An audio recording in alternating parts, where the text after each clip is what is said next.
Okay people, this is himself. Welcome to another Tekken 7 Marduk guide. In this video, we're going to look at crash throws. I'm going to cover properties, oki, and the best way to use them. I'm also going to show you a 120 plus damage combo related to this subject, so stick around for that.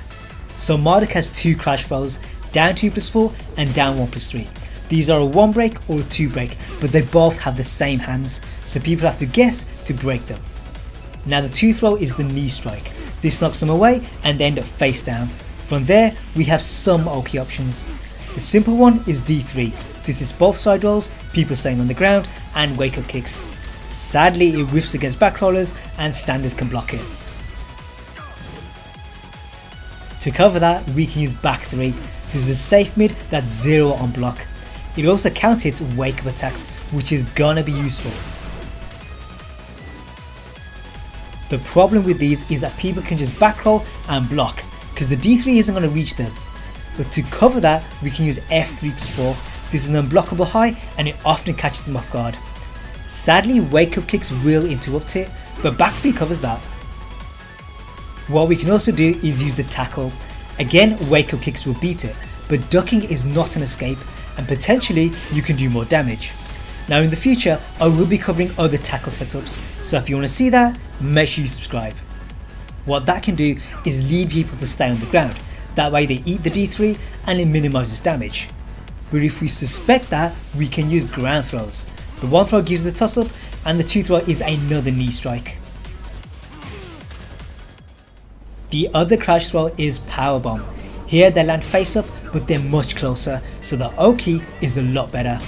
One of the best options is D3 again. This is both side rolls and people staying down.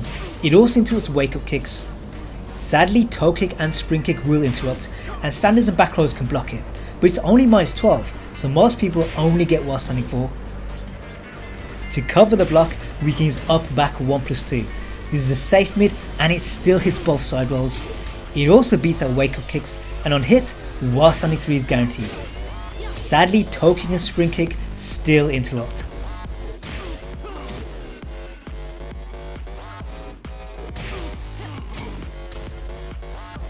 To counter those we can back up and wait.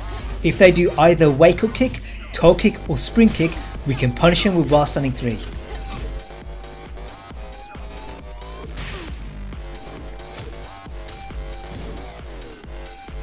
Now although the kick hits grounded, you don't have enough range here and side rolls will escape, so this is definitely a wait and see move.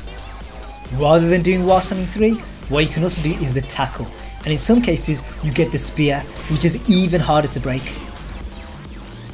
Beyond those 4 options we do have some other stuff. One of them is DF1. This launches anyone who stands and crouches for the low. It also clips side roll right and spring kick. Plus, it counters both wake up attacks.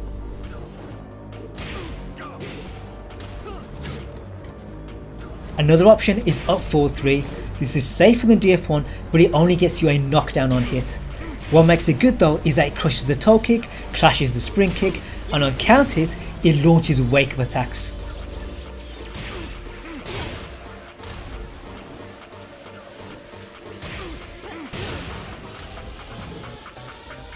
And the third option is ground throws.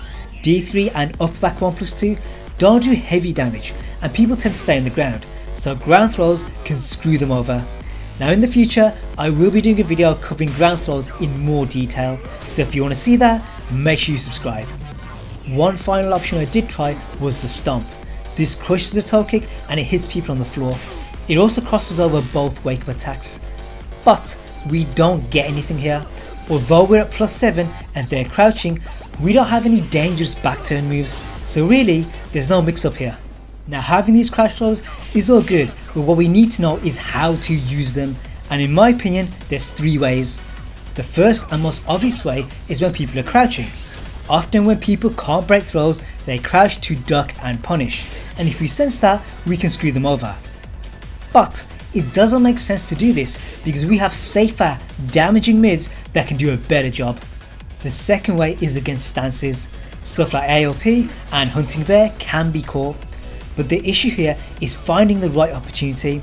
Often when they're in stance they have the advantage and crouch throwing is risky. The third way though is the best, and it's how I think crouch throws are meant to be used. Take a look what's happening here. Dragunov's D2 is a low and a block is -13. What that means is that our best guaranteed punish is while standing 4. However, what we can also do is gamble and go for a crouch throw. When you've blocked, you're crouching, they're crouching, so the attempt is guaranteed.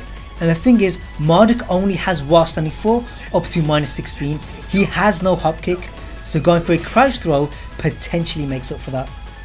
Now at the beginning of the video I mentioned a high damage combo, and here it is. For those of you who don't know, Powerbomb breaks the floor, and in the right position you could do 121 damage. Now my next Marduk video will be on his reversals, and these are seriously good tools for him, so make sure you subscribe if you want to see that. Also, make sure you follow me on Twitter. There's numerous short clips to upload that don't get a full video and you might be missing out.